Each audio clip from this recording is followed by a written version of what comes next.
نماز تو سندیسہ ہے وصل محبوب کا، محبوب کی چوکھٹ میں حاضری کا ایک موقع ہے جو نماز کے ذریعے سے نصیب ہوتا ہے۔ تو اگر کوئی شخص نماز کو اپنے لیے بوجھ سمجھتا ہے تو پھر وہ محبوب کی ملاقات کی اہمیت کو ہی نہیں جانتا۔ نماز کے لیے جب اذان پکاری جائے تو بندے کو خوشی، فرحت اور مسرت ہونی چاہیے کہ میں اب رب کے حضور حاضر ہوں گا، نہ یہ کہ وہ گھڑی پہ نظر ڈال کے کہے کہ ابھی تو آئے ہیں پھر دوبارہ اذان شروع ہو گئی، تو پھر اس کو شوق نہیں ہے مالک کے حضور حاضر ہونے کا۔ حضور علیہ الصلوۃ والسلام تو جب حضرت بلال حبشی کو نماز کے لیے اذان کا کہتے تو یہ ارشاد کرتے، ارحنا یا بلال، بلال اٹھو اور ہمارے دل کو راحت پہنچا دو۔ ارحنا یا بلال، بلال ہمارے قلب کو، ہمارے دل کو راحت پہنچا دو۔ تو یہ حضور کے قلب کی راحت، تسکین اور قرار کا سبب ہے۔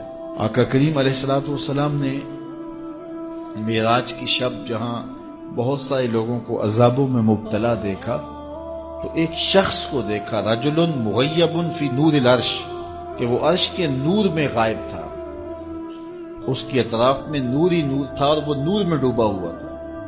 تو پوچھا کہ یہ کون خوش نصیب شخص ہے، کوئی فرشتہ ہے؟ تو جواب آیا فرشتہ نہیں ہے، یہ کوئی پیغمبر ہے، پیغمبر بھی نہیں ہے، تو یہ کون شخص ہے کہ جو انوار الہیہ کے حصار میں ہے اور ہر طرف نور ہی نور پھیلا ہے؟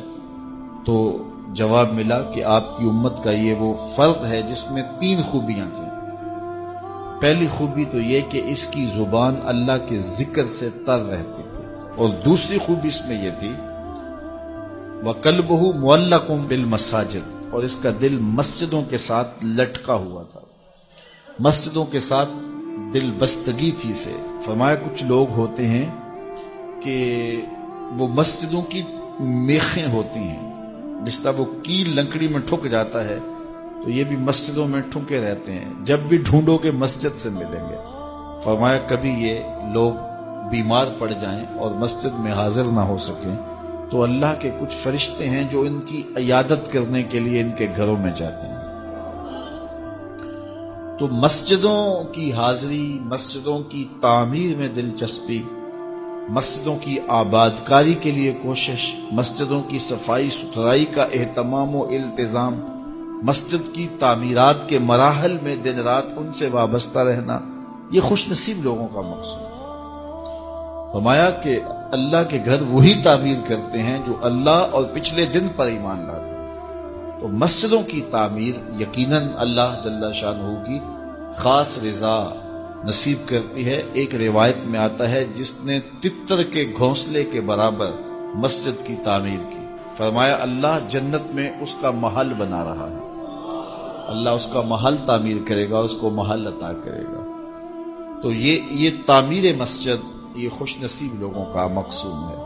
تو مسجدوں کی آبادی اور مسجدوں میں وابستہ رہنا اور دل بستہ ہونا مساجد کے ساتھ، یہ خوش نصیب لوگوں کا مقصود ہے۔ تو بدبخت لوگوں کو یہ سعادت نصیب نہیں ہوتی۔